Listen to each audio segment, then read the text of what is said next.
Whispers filled the hallways of a crumbling Italian villa. No one outside the inner circle knew what was happening. Maps were marked in code. Orders were carried in silence. A single strike could change the course of events, and history would forget it. The summer of 1943 in Italy was tense. The Allies had already captured Sicily, and the Italian mainland was under threat. The German forces were entrenched along strategic points, preparing to resist the next wave of attacks. Amid this chaos, a small group of Allied intelligence officers was assigned a task that remained unrecorded in official reports. This was no ordinary mission. It involved intercepting critical communications and sabotaging key supply lines behind enemy lines. The officers had spent weeks studying maps, patrol schedules, and logistical hubs. Each piece of information was classified as top secret. Mistakes could lead to the loss of hundreds of lives and potentially compromise entire operations across Italy. The team was composed of men from different Allied nations: British, American, and Italian resistance fighters. They moved quietly, avoiding main roads and observation posts. Their equipment was minimal. They carried only what was necessary: weapons, explosives, radios, and coded documents. Every item was carefully checked and double-checked. The initial planning took place in an abandoned farmhouse near the outskirts of Naples. The farmhouse was hidden among olive groves and vineyards. Inside, the air was thick with tension. Officers whispered to each other in hushed tones, aware that any sound could betray them. Night after night, the team rehearsed movements, memorized routes, and prepared contingency plans. Rumors spread among local villagers, though no one fully understood the mission's purpose. Occasionally, small groups of soldiers would appear, curious about the stranger's presence. Yet, the team maintained its secrecy. They used the terrain to their advantage, relying on dense forests, narrow mountain paths, and abandoned roads. The context of 1943 meant constant danger. Air raids disrupted communication lines. Enemy patrols increased as the Allies advanced northward. Local informants risked their lives delivering messages. Every decision had to be precise, every movement calculated. One wrong step could mean discovery and execution. This mission, though small in scale compared to the grand battles, carried enormous weight. It had the potential to disrupt supply lines, destroy communication hubs, and weaken enemy positions in ways the main armies could not. Yet, from the outside, it seemed almost invisible. No parades. No recognition. No official records. The world would move on as if it never happened. The officers were acutely aware of this. They accepted the anonymity. Their focus was on the task, not the glory. They prepared to depart at the first light of dawn, each carrying the heavy knowledge that history might never remember them. The mission began under a moonless sky. The team moved in tight formation, guided by local maps and the faint light of stars. Villages were quiet. The only sounds were the distant hum of artillery and the rustling of olive branches. Each member of the team had a specific role: scouts, demolition experts, radio operators, and couriers. Tension was palpable. As they approached the first objective, a supply depot used by German forces, the group encountered unexpected resistance. A small patrol had been assigned to the depot overnight. Silence became their ally. The scouts led the way, finding a path around the soldiers and ensuring the rest of the team avoided detection. Inside the depot, explosives were carefully planted. Crates of ammunition and fuel were marked with timers.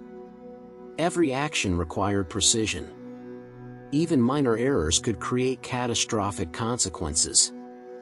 The demolition team worked silently, sweat dripping from their brows under the pressure of absolute secrecy.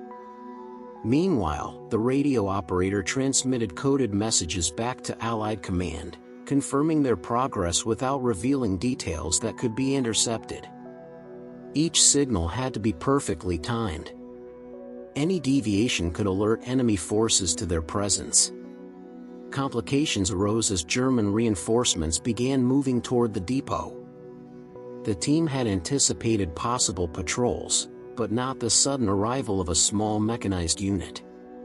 Decisions were made swiftly. Officers directed members to split into small groups, using the surrounding terrain to conceal their movements. Some carried critical documents while others prepared to detonate explosives remotely. As explosions shattered the night, the team melted into the landscape. Fires erupted in the depot, illuminating the fear and chaos among enemy soldiers. The operation was brief but decisive. Supply lines were disrupted, communication equipment destroyed, and enemy morale shaken. Despite their success, not all went as planned. Some operatives were injured. Others barely escaped capture. The team had expected these risks, yet the weight of the operation's secrecy made recovery and reporting impossible.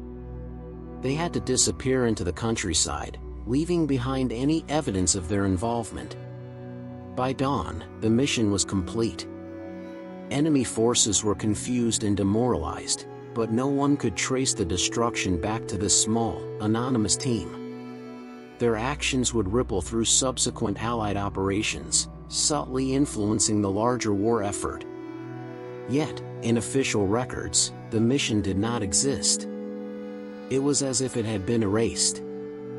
The night of the operation reached its peak intensity as the team encountered a fortified bridge critical to enemy logistics. Guards were more numerous than anticipated. The demolition expert, barely able to see in the dark, attached explosives under the bridge while others provided cover. Sudden gunfire erupted. A firefight ensued, brief but brutal. The team had trained for confrontation, yet nothing could prepare them for the chaos of live combat. Smoke and sparks filled the night. Explosions tore through the structure, sending steel beams crashing into the river below. In the confusion, some members were separated. The scouts navigated the treacherous terrain to reunite with the main group. Others carried wounded comrades over rocky paths, the echoes of battle behind them. Every second felt stretched, every decision carrying life or death consequences. When the bridge finally collapsed, the team had succeeded beyond expectations. Enemy reinforcements were stranded. Supply convoys could no longer reach their intended targets. The mission's immediate goal was achieved. Yet the cost was severe. Injuries, exhaustion, and the constant fear of discovery took their toll.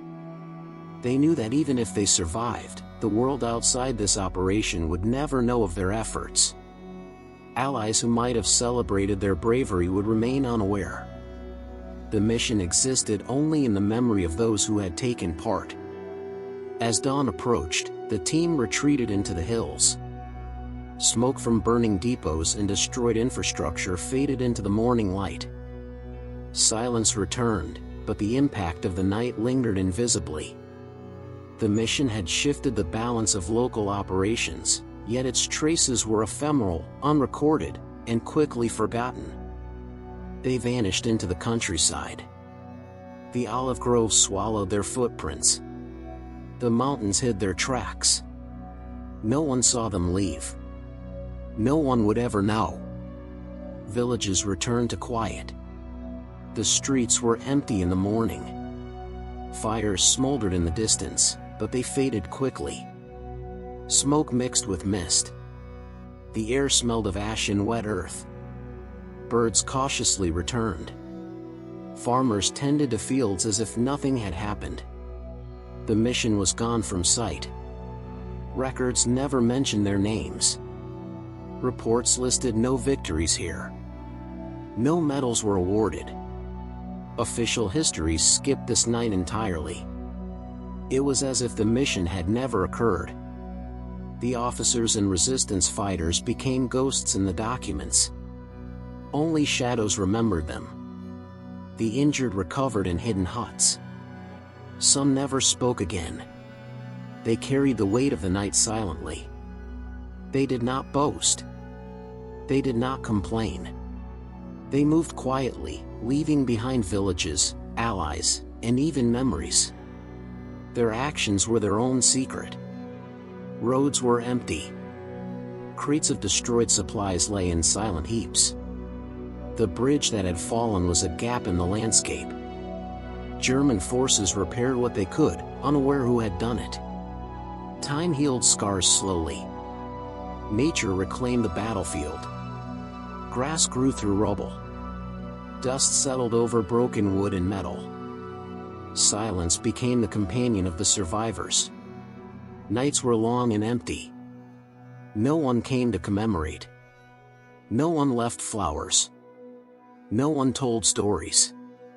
The mission had no audience. Even memory faded. The men remembered. Sometimes. But only in fragments. Faces, names, and orders blurred with each passing day. Italy moved on. Soldiers marched elsewhere. Battles raged far away. The war continued, vast and loud, while this small operation disappeared. Its impact remained hidden, subtle, yet significant. Entire convoys had been delayed. Supplies rerouted. Enemy morale shaken. None of this appeared in the history books. Years later, the hills and forests were still. Villages rebuilt. New roads covered old ones. Children played unaware of the night that had once decided so much in silence. The mission's traces became indistinguishable from the ordinary. A stone here, a scorched tree there. Nothing marked the presence of men who risked everything. Even the surviving officers eventually passed. Their stories went with them. Letters were destroyed. Diaries lost. The world forgot. Yet the shadows lingered. Shadows of movement through olive groves. Shadows of smoke drifting in moonlight. Shadows of men who acted without recognition. The mission disappeared from history. Only emptiness remained. Silence stretched over depots, bridges, and villages. The land remembered nothing. Time erased all traces. Yet in that void, the operation had left its mark. Invisible, unrecorded, and forever forgotten. Thank you for watching. New historical stories are published regularly.